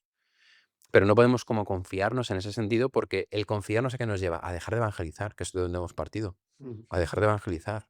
Cuando hablamos en Valencia, yo te hice una pregunta que era que antes de Jesucristo, el tiempo era de la espera a que viniera el Salvador, a que viniera Jesús, que fue la primera venida. Luego el tiempo en el que estuvo Jesucristo en la tierra fue el tiempo de dar a conocer la palabra y de Dios hacerse carne. Y después de Jesús venía el tiempo de evangelizar a todas las almas. Y que nosotros tenemos la misión de evangelizar a todas las almas para que se acerque antes el fin del mundo, el fin de los tiempos. Ujú. Em, claro, egoístamente pienso, yo no quiero que sea el fin de los tiempos. O sea, imagínate, imagínate que ponemos que de repente de aquí a un año todo el mundo es evangelizado y todo el mundo conoce a Cristo y llega al fin de los tiempos. O sea, yo entiendo que no debemos de temer eso porque es algo bueno estar en el cielo con Dios, pero por otra parte, egoístamente pienso, ostras, yo pienso que a mí me queda mucho por vivir. Hay un apego a la vida material, ¿no? Sí, un poco. Sí, sí, yo conozco un chaval que decía, Dios, con lo desgraciado que es, seguro que me caso y justo desde la noche de bodas vuelve y ya me fastidia todo, ¿sabes? Claro, pensándolo, la verdad es que fue pensándolo porque como me caso dentro de poco, pues fue pensándolo y Dios, dije, ya soy yo. "Ay, no quiero, No, hombre, pero yo quiero poder vivir esa vida A con ver, mi futura en esposa. lo que tú has dicho hay un error de base, que es que Jesucristo volverá cuando todo el mundo sea creyente, y eso no es así. O sea, la Sagrada Escritura, Mateo 24, 25 y el Apocalipsis, primera de Tesalonicenses, hablan claramente de que habrá una gran persecución, de que habrá un momento de gran apostasía, de mucha gente que se alejará de Dios, un momento en el que se enfriará la caridad de muchos, y dice el catecismo que la venida final de Cristo no será por un triunfo progresivo de la Iglesia, sino más bien por un desencadenamiento de Dios ante las fuerzas del mal. Entonces, nosotros tenemos que evangelizar precisamente porque el final se va acercando y porque tenemos que intentar que la gente conozca al Señor, ¿no? Pero no es correcto que cuando todo el mundo crea en Dios vendrá Jesús, al revés. O sea, de hecho, precederá una gran crisis, una gran tribulación y una gran persecución. Entonces, como no sabemos el día ni la hora, que eso lo dice el Señor, no podemos entrar en esos cálculos humanos de decir, no, no voy a evangelizar porque así me queda más tiempo para disfrutar, ¿no? O voy a evangelizar porque así retraso más el fin de los tiempos. No, no, no. O sea, a ti el Señor te va a pedir cuentas de lo que has hecho con tu tiempo, ¿sabes? Y tú ten en cuenta que el poder vivir una buena vida con tu esposa en este mundo y disfrutar y tener hijos y que es algo que es maravilloso, no es nada comparado con la felicidad que se te va a dar en la eternidad. Mm. Entonces, jugarte la eternidad por tener una buena vida, ¿no? El otro día lo decía en un funeral, que Santa Teresa de Jesús decía que esta vida es una mala noche en una mala posada, ¿no? Sí, nos pierde la perspectiva, sois jóvenes, entonces es normal que tengáis esa mentalidad porque es verdad que, pues al final vosotros veis vuestra vida, todo lo que os queda por hacer, todo lo que no sé qué, ¿no? Cuando vas cumpliendo años, y en mi caso celebrando muchos funerales, ¿no? Te vas dando cuenta de que la vida comparada con la eternidad no es nada. Entonces, si no tienes perspectiva, te puedes perder en ciertas cosas, ¿vale? Entonces, tú tienes que evangelizar porque amas a la gente y quieres que se salven. No puedes andar calculando con el fin de los tiempos si vendrá, si no vendrá, si lo acelero, si lo atraso, ¿no? Porque Jesús dijo, no sabéis el día ni la hora, ¿no? Entonces, más bien si evangelizas, vas a retrasar el fin de los tiempos porque estás retrasando la gran persecución. O sea, que ponte a evangelizar. Pues a tope, Claro, ponte a Larga evangelizar tu vida todos. Claro, evangelizando, claro. a tope. ¿no? el mejor método antiedad. Eso es, el mejor método de antiedad. Totalmente. Yo quiero rescatar también una cosita que estábamos hablando antes respecto a la importancia de reconocer que está el infierno y que el pecado te aleja de la salvación. Llevándolo a lo práctico, todo el mundo se puede encontrar con un dilema cercano en el que alguien a quien amas, pues quizás no está viviendo según lo que te va a llevar a la salvación. Y ahí, ¿cómo se presenta ese dilema? Bueno, por un lado, entiendes que necesitas darle una verdad, pero por otro lado también entiendes que no puedes tampoco romper la relación con esa persona y quizás no transmitir amor o comprensión o misericordia, pues porque también tienes esa necesidad y esa obligación, ¿no? Entonces, poniendo un ejemplo, imagínate que tuviese alguien de mi familia que tiene tendencias homosexuales, ¿cuál tendría que ser mi forma de acercarme a él? Mm. 3 partes de rezar y una de actuar. Ese es el punto de partida, ¿no? Es decir, 75% de oración, orar por esa persona, orar para que el Señor le toque el corazón, para que se pueda encontrar con Dios, para que sea feliz, para que el Señor esté con esa persona, ¿vale? Es decir, orar, orar, orar. El poder de la oración lo tenemos súper subestimado y el poder de la oración es impresionante, es increíble, porque es un capital de gracia que se va amontonando sobre la persona y que en el momento en el que abra un poco la válvula le va a caer encima. Entonces, hay que orar, orar, orar mucho por las personas que en nuestro entorno que no creen en Dios o que llevan una vida desordenada o lo que sea. Orar mucho, ¿no? Y creer sinceramente en el poder de la oración, porque la oración de verdad que es todopoderosa, ¿no? Y una parte, ¿no? Decía 3 partes de orar y una parte de actuar. Y en esa parte de actuar, obviamente, tú conoces a la persona. Es verdad que, decía Juan Pablo II, la verdad no se impone, se propone, ¿no? Entonces, nosotros desde la evangelización siempre hacemos una invitación, es algo propositivo, ¿no? O sea, Jesús, venid y lo veréis, ¿no? O sea, a la mujer samaritana, dame de beber, o sea, es como una invitación, ¿no? Entonces, yo creo que muchas veces se trata de hacer preguntas a la gente, ¿no? Para que se plantee su vida. Oye, ¿lo que estás haciendo crees que realmente te hace feliz, ¿no? ¿Crees que realmente esto te llena? ¿Crees que realmente tal, no? Y entonces desde ahí hacer como preguntas o propuestas. Oye, ¿te vienes conmigo a misa este fin de semana? Oye, hay una oración, ¿por qué no te vienes, no? Es que ya sé que me va a decir que no. Bueno, tú estás rezando por él, ¿no? Pues entonces la gracia se está acumulando sobre su cabeza, pues tú invítale un día que a lo mejor un día hace clic. Hay un chaval que era sacerdote que rezaba mucho por él, una amiga, y entonces como que un día le invitó a una misa, él está en un momento así como un poco tal, venga, dijo, venga, voy, ¿sabes? Y en esa misa se convirtió radicalmente, sintió la vocación sacerdotal y ahora es cura. O sea, es decir, y esta me decía: "¿Le invito o no le invito?". Invítale. Ya te puede decir que no, ¿no? Te puede decir que no. Al final le engañó. En verdad le dijo: "Bueno, vamos a tomar algo, pero primero vamos a misa y luego ya vamos a tomar algo". Entonces, en ese momento él podía haberle dicho que no, pero dijo: "Venga, va, voy, te acompaño". Y de repente empezaron a pasarle cosas en esa misa y el tío ahora es sacerdote, ¿no? Sacerdote joven aquí de Madrid. Entonces, Qué maravilla. claro, dices, invitar, ¿por qué no invitar? O sea, ¿no? Dialogar, hablar, lanzar preguntas, ¿no? No hay que ser un pesado, pero tampoco hay que ser un tal. No hay que ser un hater en plan, lo estás haciendo mal porque es un pecado, porque no sé qué, pero tampoco ser un relativista de, no, no pasa nada. Hay que encontrar como ese punto justo Ujú. ahí. Es complicado y sobre todo desde la familia, porque en la familia, claro, a veces el amor te lleva a volverte un pesado, es cierto. Claro.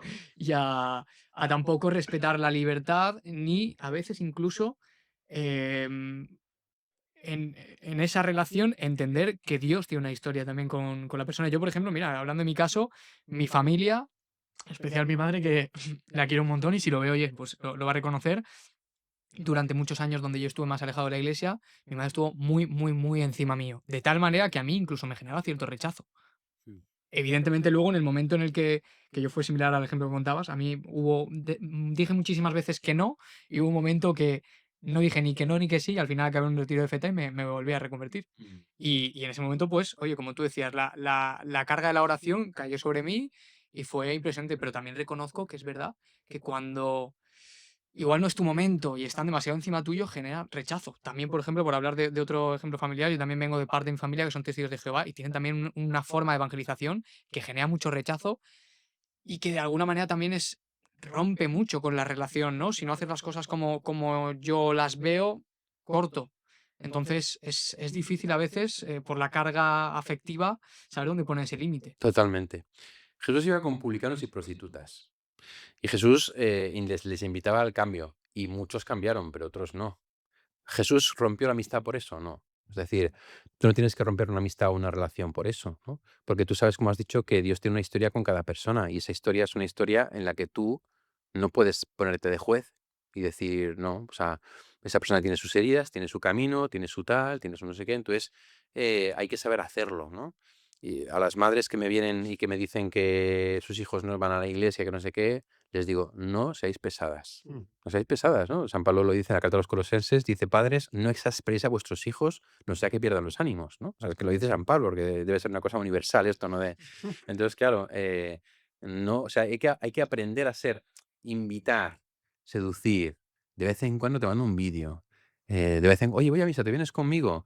De vez en cuando decir, pero sin romper la amistad, porque entonces si le rompes la amistad se pierde la ocasión de evangelizar, pero también sin ser laxo. Ese equilibrio, como tú dices, es muy Esto es difícil. como pescar, o sea, tienes que esperar el momento. Sí, pero la amistad está por encima, ¿eh? Es decir, el amor a la persona está por encima. Entonces, si se corta la relación, que sea por su parte, no por la tuya, ¿sabes? Ya. Pero los testigos de Jehová, por ejemplo, ellos son como muy de, no, pues entonces corto contigo, ¿no? Nosotros, un católico nunca va a romper una amistad por su lado, ¿no?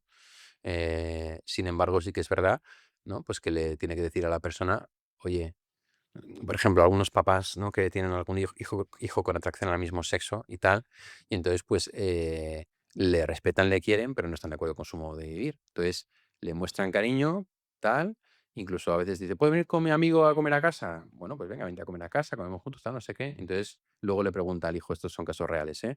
Entonces, ¿qué? ¿Estáis de acuerdo con tal? Ya, no, no, no. No estamos de acuerdo con lo que tu modo de vivir. Nosotros pensamos que ese modo de vivir no te va a hacer feliz, para que te queremos, te acogemos y nosotros respetamos tu proceso, pero nosotros estamos 100% seguros de que eso no te va a hacer feliz. El hijo, evidentemente, se va a rebotar, se va a enfadar porque Mm. le digan eso, porque lo que está buscando es la aceptación.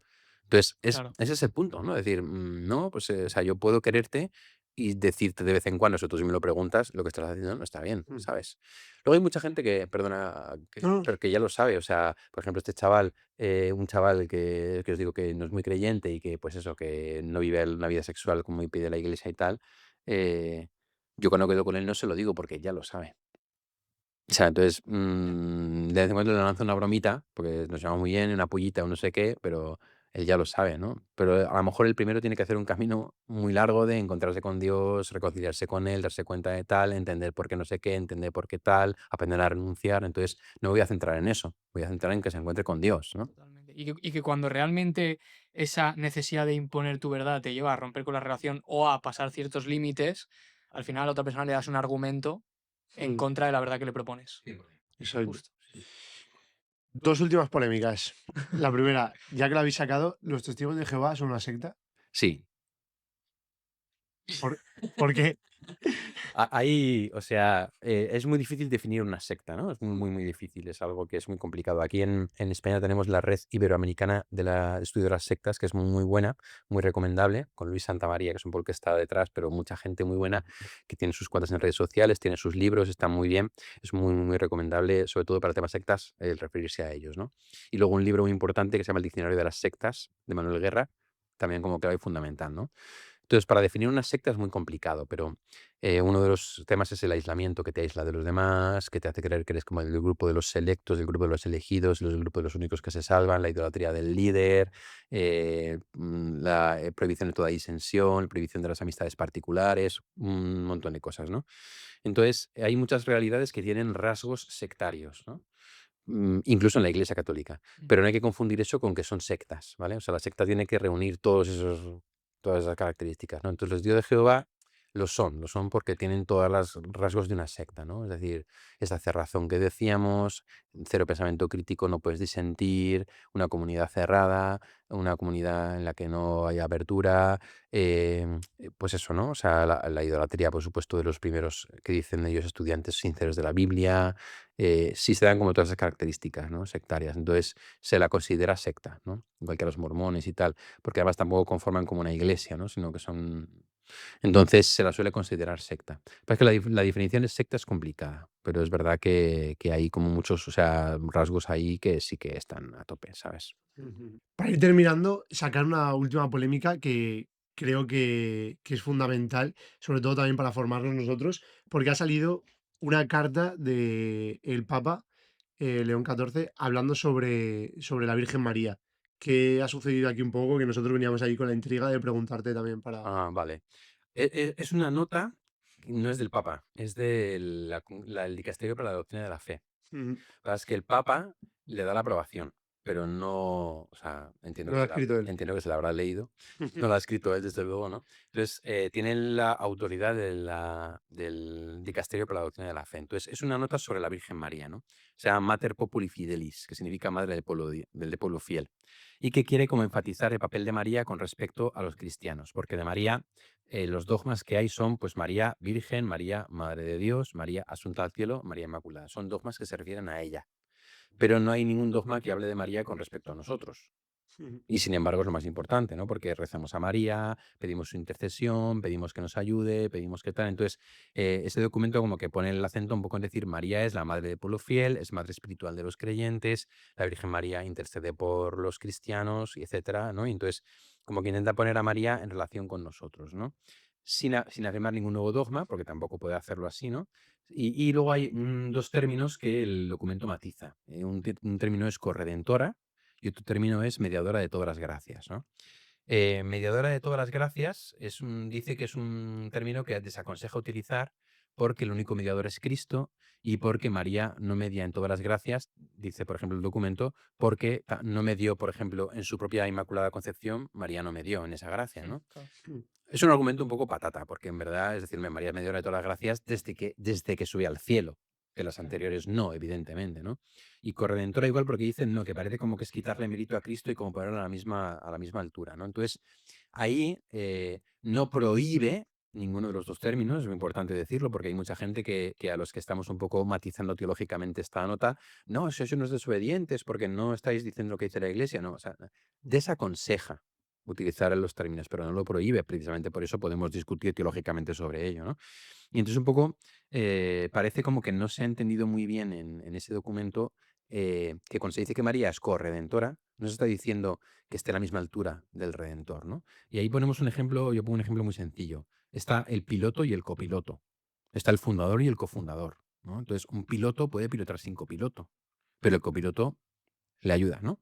Y el copiloto, pues es parte, pero no es necesario. Un fundador funda, un cofundador le ayuda a fundar, pero podría fundar solo, ¿no? Entonces, hay que distinguir ese prefijo co a qué se refiere. Entonces, en el caso de María no se refiere a que ella redima a la misma altura de Cristo, sino a que ella, de un modo especial, se asoció a los sufrimientos de Cristo para ofrecerlos al Padre por la redención del mundo. Y que el Señor los ha cogido de un modo especial. Y por eso se puede decir que es corredentora, ¿no? Lo que dice la nota es que ese término es confuso, requiere mucha explicación y que por eso se desaconseja utilizarlo y tal, ¿no? Y el de mediadora un poco igual. Pero en realidad hay muchos términos que también sin explicación también se quedan sin explicar. Es decir, madre de Dios. O sea, ¿qué quiere decir? Que Dios no existió hasta que María la dio a luz, por ejemplo, ¿no? O sea, o madre de la iglesia. ¿Qué quiere decir? Que la iglesia tiene un padre y una madre y que sin María no habría iglesia. Es decir, es que todos los títulos marianos necesitan una explicación, todos. Entonces, para muchos teólogos nos ha parecido un argumento un poco que falta un poco de argumentación, ¿no? Y que hay un poco quizá de desconocimiento, ¿no? Hay un intento bueno de no crear como división con los protestantes, con los que les cuesta más el tema de la Virgen María, de no generar confusión en el pueblo creyente, pero también yo creo que ahí hay una comprensión deficiente de lo que es expresiones como corredentora o mediadora, ¿no? Entonces, por eso ha generado tanta polémica este documento, porque Ujú. por supuesto, siempre hay gente que reacciona violentamente y que no sé qué, eso pasamos de ellos. Luego hay gente también que dice, que entiende mal, que dice, no, obediencia ciega. Bueno, obediencia ciega, claro, cuando la Iglesia proclama una verdad de fe o un dogma, pero es que aquí ha dicho se desaconseja el uso.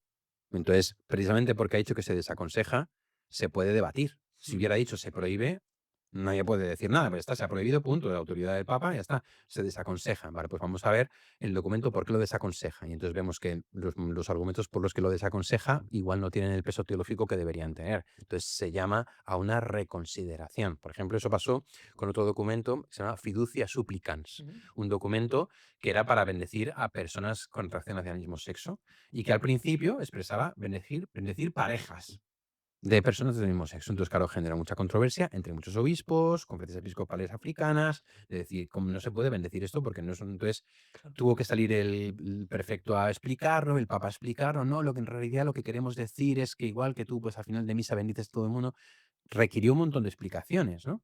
Y nadie o sea, decir, y hubo mucha gente que respondió entre eso. Nadie ha pedido obediencia ciega a un documento que ofrecía una posibilidad que de hecho luego no ha sido implementada en casi ningún sitio. Pues con este pasa un poco lo mismo.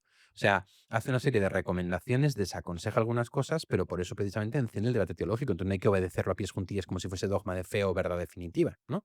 Entonces ahí está la polémica, en que muchos defensores de la corredención de María estamos defendiendo teológicamente un poco eso, intentando señalar en qué puntos flaquea el documento, ¿no? Desde el punto de vista teológico y llamando a un replanteamiento, igual que con Fiducia Supplicans, los obispos llamaron a un replanteamiento y una reformulación de lo que se estaba diciendo en este documento. Igual con Mater Populi Fidelis, muchos estamos reclamando que se haga un estudio y que se haga un poco una revisión de lo que está diciendo este documento, ¿no? Entonces, eh, ¿afecta a la hora real concreta la vida de los creyentes? No. ¿Por qué? Porque sabemos todos que María ruega por nosotros, intercede por nosotros, que nos cuida, que ofrece sus sufrimientos por la salvación del mundo. O sea, todo esto lo sabemos. Y todo eso no lo niega el documento, ¿vale? Entonces, a nivel, a pie de calle, creyente tal, no cambia nada. Es más bien a nivel teológico, ¿vale? Entonces no hay que preocuparse por eso. No es que el Papa haya negado nada, ni que el Papa haya prohibido nada. No, es una disputa que tiene más que ver casi con el amor a María y con la comprensión teológica de su misión. Pero no ha cambiado en nada la doctrina sobre María, en nada absolutamente, ¿vale?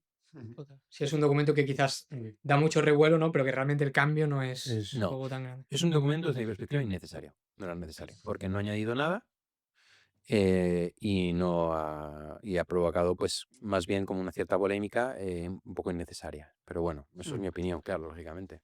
Total. Yo para acabar quería, y os va a parecer que estoy rescatando un tema de quizás bastante al principio, pero es algo que estoy viendo que en este proyecto hay una llamada a ello y que es una misión, que es dar a conocer la realidad de la Iglesia, ya no solo de la fe católica, sino de la Iglesia como tal, porque también igual que hay mucha gente que está volviendo a la Iglesia, también hay un despertar espiritual enorme en el mundo actual. Se nota evidentemente que cuando llega un momento donde la falta de valores es tan grande, pues al final el ser humano acaba volviendo a la espiritualidad, ¿no? Sí. Y yo me encuentro con un montón de gente que empieza a pasar de no creo en nada a, ostras, pues igual existe algo. Incluso a día de hoy en el mundo espiritual, en el mundo New Age, se utiliza ya la palabra Dios, porque antes no se utilizaba la palabra Dios. Entonces veo mucha gente que está en ese camino, empezar a descubrir, incluso les llama la atención Jesucristo. Me encuentro con un montón de gurús en redes sociales que hablan de Jesucristo o vídeos de la Biblia es un libro de emprendimiento, la Biblia es un libro de relaciones. Y digo, bueno, es que estáis parcializando una verdad que es infinitamente más grande. O sea, decir que la Biblia es un libro de emprendimiento, y yo le contaba el otro día a un amigo, es como llamar a Brad Pitt para que te sujete la cámara. ¿Sabes? Dices, sí, Sí, sí, sí, sí. es mucho, mucho más grande que esto, ¿no? Entonces, es muy difícil para la gente que está descubriendo esa espiritualidad entender el por qué la iglesia, Mm. ¿no?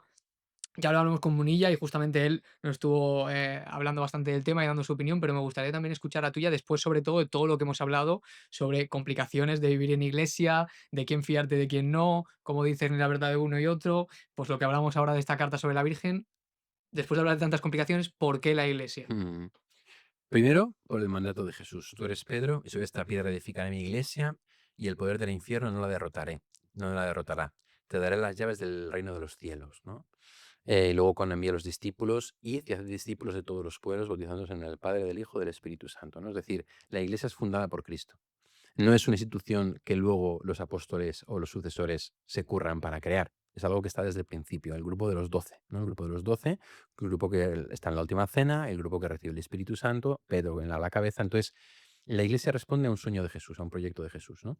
¿Por qué? Porque Jesús quiere que nos llegue su gracia a través de personas concretas, en una familia, en una comunidad, ¿no? Entonces, la iglesia es esa gran comunidad, esa gran familia de todos los que creemos en Jesús.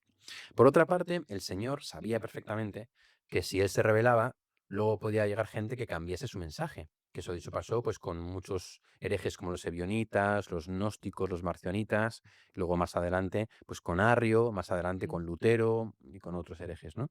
Entonces, ¿qué pasa? Que ahí el Señor lo que hace es decir, vale, voy a darle mi Espíritu Santo a mi iglesia para que en lo que tiene que ver con la fe no desvíen mi mensaje, porque entonces, ¿para qué me he revelado? O sea, me revelo y me doy la vuelta y cuando me estoy dando la vuelta están cambiando todo, pues entonces, ¿para qué me revelo? ¿No? Entonces, él se asegura con el don del Espíritu Santo en la iglesia que la verdad quede inalterada a lo largo del tiempo. Entonces, sucede una cosa súper pasmosa con la iglesia, que es que puedes encontrarte con un papa como Alejandro VII o Alejandro VI, que era un desastre de persona, tuvo hijos, no sé qué, tal, no sé qué, pero no cambió la doctrina. No tocó la doctrina, ¿no? O Juan 22, o sea, es decir, gente que dices, no han cambiado, no han tocado la doctrina. Es decir, incluso aunque no vivieran a su altura, ¿no? Y eso es un milagro, que de hecho uno lo estudia en historia de la Iglesia y dices, aquí es que es un verdadero milagro. O sea, que nosotros creamos lo mismo hoy que hace 2000 años, que nos haya cambiado, eso es una locura. Que yo coja un texto de San Justino del siglo II después de Cristo y sea lo mismo que yo creo ahora, eso es impresionante, que cojas lo que dice San Justino de cómo celebraban la misa en el año ciento y pico y veas que es exactamente igual que como la celebramos ahora, es alucinante. Es decir, la Iglesia permite que permanezca inalterada a lo largo de la historia la verdad de Cristo para que pueda llegar a todo hombre, toda mujer, de toda época, toda región, de toda edad, de toda condición, sin alterarse, ¿vale? Por eso la Iglesia es necesaria. De hecho, la Biblia no es un libro caído del cielo, es un libro escrito por personas y que necesita de una explicación. Tú lo has dicho. O sea, cuando la Biblia la coges como un manual de emprendimiento, te estás cogiendo un 0,00001%. ¿Quién es el que te dice el verdadero significado de la Biblia? Pues es la Iglesia. ¿Quién la ha conservado para ti hoy? Es la Iglesia. Cuando empezaron los primeros herejes como los ebionitas o los marcionitas o los gnósticos a inventarse evangelios falsos, ¿quién fue la que dijo, estos evangelios están contando trolas? Fue la Iglesia, la que mantuvo en plan los evangelios que son los que son verdaderos, ¿no? Entonces, la Biblia tiene un marco de interpretación. No la puede interpretar cada uno como le dé la gana, porque entonces cada uno saca una conclusión distinta, sino que la iglesia es el marco en el que se entiende. Yo esto lo pongo con un ejemplo que a un grupo de chavales, ¿no? les di una foto de un viejo ahí con bastón y así con patillas y no sé qué, riéndose, ¿no? Y digo, venga, ¿esta foto qué creéis que es? Ah, pues ni idea, bueno, contadme qué creéis que es. Y empezaban, no, pues este es tu abuelo, que está en una finca de tu familia, se está riendo porque está con los nietos, montaron una historia, ¿no? Y luego yo les conté realmente esa foto de dónde viene, que es que yo estaba en Francia con un amigo, vimos al tío, nos recordó a Bilbo Bolsón, el Señor de los Anillos, y le dimos una foto de Strangis, ¿no? Entonces digo, claro, sin el contexto, nunca entenderíais la foto. No la podéis entender. Necesitáis el contexto de quién hizo la foto, por qué la tomó, cómo la contó, y si yo luego me muero, esta foto tendré que explicar a mi familia qué es para que la entienda y para que se lo explique a sus hijos, a sus nietos, a sus bisnietos. Eso es la iglesia. La iglesia es el acontecimiento inicial que ha surgido, que ha dado lugar a la Biblia y a tal, necesitamos una tradición que siga explicando el contexto en el que se entiende eso, ¿no? Porque la Biblia no es un libro de emprendimiento, solo, no es un, ¿no? O sea, hoy en día hay muchas cuentas, como decías, Dani, neoestoicas, ¿no? Pues Ujú. que cogen mucho la figura de Jesús desde el punto de vista del estoicismo, la autosuperación, máximas morales, sacar la mejor versión de ti mismo, cuidar el cuerpo, la mente y el alma, ¿no? Que es una parte, que está bien, pero es una parte, no es la totalidad. Entonces, para la totalidad necesitamos a la Iglesia. Además, Cristo no es un mensaje, Cristo es una persona. ¿Cómo accedo yo a una persona? Pues le doy un abrazo, quedo con él, me doy una vuelta, tomo una cerveza con esa persona, ¿no? Pues eso son los sacramentos. Los sacramentos es cuando yo quedo con Cristo y cuando yo comulgo, estoy con él físicamente, entra en comunión conmigo. Cuando yo me confieso, la mano del sacerdote es la mano de Cristo que me da el perdón. Cuando yo me caso, el otro se convierte en el sacramento de Cristo para mí, porque Cristo es una persona, no es una idea. Entonces, la Iglesia es lo que nos permite entrar en contacto, incluso físico y espiritual, con la persona de Cristo, ¿no? Entonces, por eso es necesaria la Iglesia y por eso Dios la quiso instituir. El bautismo no es una paranoia mental, es agua que cae en la cabeza de un niño, ¿no? Es decir, son cosas tan concretas, tan físicas, tan tangibles, porque Cristo es una persona y porque es una relación personal con Él que está mediada a través de la Iglesia. O sea, Cristo no se nos aparece a cada uno de nosotros y nos da un abrazo y nos da una palmada y nos invita a comer, sino que nos habla ¿a través de quién? De personas. ¿Personas de qué? De la Iglesia. Él ha querido utilizar ese medio, utilizar unas personas para llegar a otras personas. Total. O sea, esto es, o sea, esa verdad última y esa presencia del Espíritu Santo es totalmente inalterable pese a la debilidad humana que está súper presente a nivel institucional, ¿no? Porque ese es el punto más complicado. Cuando a mí me preguntan, ya, pero ¿y todo lo que ha pasado a nivel histórico? Y ahora que resulta que sale un documento donde no sé cuántos curas hacen tal.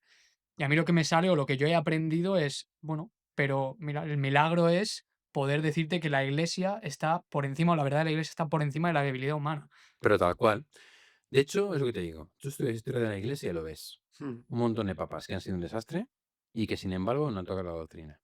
Y, por ejemplo, con el ejemplo que he puesto antes, Fiducia Supplicans, sale un documento que parece que permite bendiciones de parejas del mismo sexo y un montón de obispos en el mundo se levanta. ¿Por qué? Porque dicen, eso no es lo que dice la Iglesia. Es decir, el Papa no puede sacar un documento mañana que cambie todo, de repente. O sea, porque la Iglesia no es el Papa, somos todos, ¿no? Está el sentido de los fieles, está la comunión con la tradición de la Iglesia, con el magisterio anterior, y tiene que ser todo en continuidad. Tú no puedes decir, no, lo que ayer estaba bien, hoy está mal. O viceversa. Eso es una tontería, eso no puede suceder, ¿no? Entonces, esto es una garantía, que tú lo ves, no solo estudiando la historia de la Iglesia, sino en la actualidad, cuando un documento, por ejemplo, como el que hemos comentado, parece que dice algo que va en contra de la tradición, claro, los obispos hacen su función de decirle al Santo Padre, esto que usted ha dicho es confuso porque parece que está yendo en contra de esto, y entonces el Santo Padre, Francisco, sale a matizar y el prefecto del Dicasterio para la Doctrina de la Fe sale a matizar para decir cómo hay que entender eso, dándose cuenta de que, claro, de que pues, han utilizado una formulación que no es correcta. Entonces, eso es lo bonito, que la Iglesia se autocorrige, porque es el Espíritu el que la lleva. ¿No? Por ejemplo, la Inmaculada Concepción. La Inmaculada Concepción hubo mucho tiempo que la Iglesia la desaconsejó. Dijo que no era, que no había que utilizarla, que no tal, que no sé qué. Pero en España los teólogos, bajo el amparo del rey de España, dijeron que iban a defender la Inmaculada Concepción porque teológicamente era muy fiable, hasta que al final se proclama el dogma, 1854. Y entonces se le concede a España celebrar la Inmaculada con casulla azul por el privilegio de que fue la única nación que a pesar de todo había seguido defendiendo este privilegio, ¿no? Es decir, el Espíritu Santo tiene sus caminos. Y entonces se abre camino hasta que al final algo se institucionaliza, porque es verdad, ¿no? O sea, el Espíritu Santo no va a hacer que una parte de la iglesia tenga su verdad, sino que al final esa verdad va a acabar contagiando a toda la iglesia.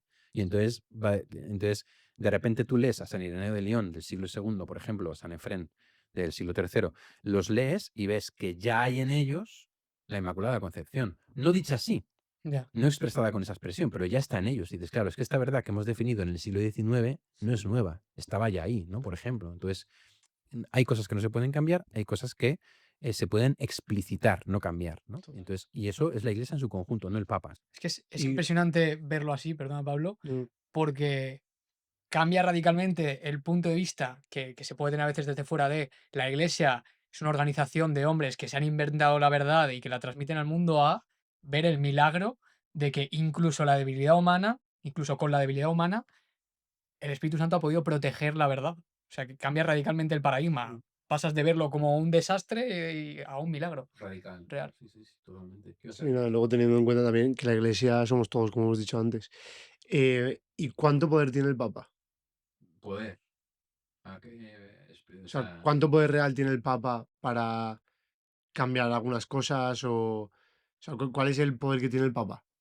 a ver, el Papa es. Es que, claro, hablar de poder en el Papa, claro, pero es que al final es la proyección de una estructura humana en una estructura espiritual, ¿no? O sea, el Papa se le llama el primus inter pares, que traducido significa el primero entre iguales, ¿vale? Es decir, no se le considera superior al resto de obispos, ¿vale?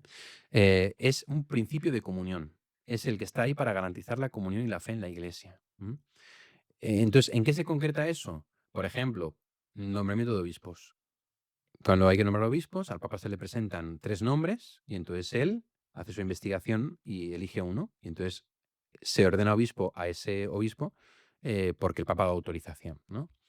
El Papa, por ejemplo, puede hacer una consulta a toda la Iglesia y definir una verdad de fe ex cátedra, que se llama, que es cuando decide definir una verdad de fe nueva, un dogma nuevo de fe, pero lo hace siempre en comunión con toda la Iglesia. No lo puede hacer motu propio, no lo puede hacer porque le dé la gana, ¿no? Por ejemplo, la Inmaculada Concepción y la Asunción se hizo así, se hizo ex cátedra y en comunión con toda la Iglesia. El Papa puede decir mañana, a partir de ahora se puede celebrar la misa con rosquillas y con champán. No, no puede hacer eso. El Papa puede decir mañana, a partir de ahora poligamia se puede hacer. No puede decir eso. O sea, no tiene poder para cambiar lo que le dé la gana. Tiene una potestad de tipo jurídico canónico, ¿no? Es decir, por ejemplo, si tiene una sospecha de que un sacerdote está corrupto, puede decir, este sacerdote se le aparta del ministerio inmediatamente y hay que obedecerle. ¿Vale? Es decir, pero no es un poder despótico, monárquico inmediato, sino, ¿no? Ese poder, si lo queréis llamar así, quien lo tiene más bien son los obispos en su diócesis. A mí mi obispo, por ejemplo, se me dice mañana por escrito, ¿no? Te prohíbo estar en redes sociales, ¿no? Yo le podría decir, bueno, o sea, dámelo por escrito, dime los motivos, pero yo lo tendría que obedecer, porque yo le juro obediencia, por ejemplo, ¿no? Y en enero tendría sus motivos, por ejemplo, ¿no? Ahí yo ruego obediencia a mi obispo. O me dice el obispo, mañana te vas a ir a la parroquia de no sé dónde. Pues yo me tengo que ir, o sea, hay una obediencia y al obispo, ¿no? Pero el obispo no me puede decir, mañana vas a celebrar sin casulla y haciendo el pino. O sea, ¿sabes? O sea, las limitaciones de lo que puede o no puede hacer el obispo, el papa, están en el derecho canónico, el código de derecho canónico, un poco el que señala lo que tiene que hacer. Entonces, el papa, por ejemplo, para ciertas cosas tendría que cambiar el código de derecho canónico, que eso es muy complicado, porque no lo puede hacer así, sino que tiene que hacer una consulta, por ejemplo. Un caso muy real. El Catecismo de la Iglesia Católica hasta hace muy poquito decía que en algunos casos donde realmente no hubiera ninguna otra forma de poder ayudar o de poder solucionar un problema, la pena de muerte se podía contemplar como una solución última ante un problema irresoluble, ¿no? Como con muchísimos matices. Y el Papa Francisco, después de consultar a todos los obispos de la Iglesia, decidió cambiar ese número del catecismo y decir la pena de muerte no es admisible en ninguna circunstancia, porque siempre hay alternativas. O sea, desde encerrarte de por vida hasta aislarte, hasta extraditarte, hasta mandarte en una cápsula a Marte. O sea, hay muchas más soluciones que la muerte. Entonces, el Papa ha cambiado eso, pero en comunión con todos los hijos de la Iglesia. Y nadie, bueno, siempre hay algún lelo, pero nadie se ha negado a eso. Nadie se ha levantado, no, el Papa. O sea, hace una cosa, hace una reforma del Catecismo de la Iglesia Católica que es muy seria, pero lo hace en comunión con toda la Iglesia, con un proceso formal de consulta, de no sé qué, de tal. Entonces, todo ese proceso está. El Papa no puede hacer lo que le dé la gana. No, tiene un poder muy limitado, en verdad. Muy, muy, muy, muy limitado. Total. Y quizás mucho más representativo, ¿no? Como puede pasar un poco con, bueno, iba a decir el rey en España, pero prefiero no, No, pero de no, alguna no, manera se entiende. porque no es exactamente lo mismo, Claro. pero sí que es cierto que tiene, o sea, es el primus inter pares, garante de la comunión, cabeza visible de unidad de la Iglesia, es el que nombra obispos en el mundo, es el que tiene que coordinar todos los organismos vaticanos para el tema de tal, es el que, si hay cualquier tipo de intento de cambio, tiene que coordinarlo y al final tiene que llevar su autoridad, es el que tiene que convocar el concilio, ¿no? O sea, en el Código de Derecho Canónico hay una parte del Papa que te dice como todos los deberes y privilegios o poder que tiene el Papa, ¿no? Claro. Pero está muy limitado, ¿eh? O sea, en verdad está muy limitado, no es un despotismo, no es una dictadura. La Iglesia no es una dictadura. De hecho, fijaos, el Papa se elige democráticamente. Y eso ha sido desde siempre. Es decir, en épocas en las que la democracia no existía, en la Iglesia sí había democracia, porque se elegía al Papa democráticamente, se le elegían los cardenales, ¿no? Que es una cosa muy graciosa porque la gente dice, la Iglesia está anclada en el pasado. No, la Iglesia en el siglo X era democrática. O sea, pueden decir lo que les dé la gana. La Iglesia va a su bola, no va con el mundo. Claro. Y el poder tal como lo entiende la Iglesia no es el poder tal como lo entiende el mundo, lo entiende como un servicio.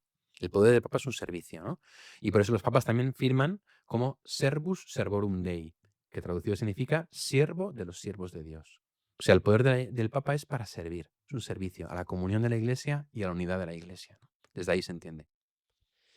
Qué bueno, pues, oye, padre, muchísimas gracias. Yo creo que has puesto luz en muchos puntos que estaban ahí ocultos de polémicas de la iglesia y a mí por lo menos me ha resuelto muchas dudas. Y bueno, Así que nada, un placer volver a tenerte aquí y espero que haya una tercera parte. seguro que sí, si tengo que cogeros en casa cada vez que venís Exacto. Madrid. Tendrá que ser con tiempo porque Claro. esperábamos una charla de media hora, pero es imposible con Jesús. Sí, no, es imposible. Es que Con van nosotros. surgiendo dudas y vamos, ¿no? No Pero se la para. verdad que creo que ha sido una charla muy reveladora Sí. y que más allá de ser interesante va a ayudar muchísimo. Así que Eso espero, chicos. Pues muchas gracias por todo lo que hacéis, gracias a Razones Podcast por todo el trabajo que hacéis, porque lo hacéis por amor a Dios, lo hacéis sin ningún beneficio, más bien con gastos. Exacto. Y estáis haciendo mucho bien y os animo a continuar con ello a pesar de las dificultades y a pesar de todo, ¿vale? pues Muchas muchísimas gracias, gracias. padre. Y a seguir. Eso.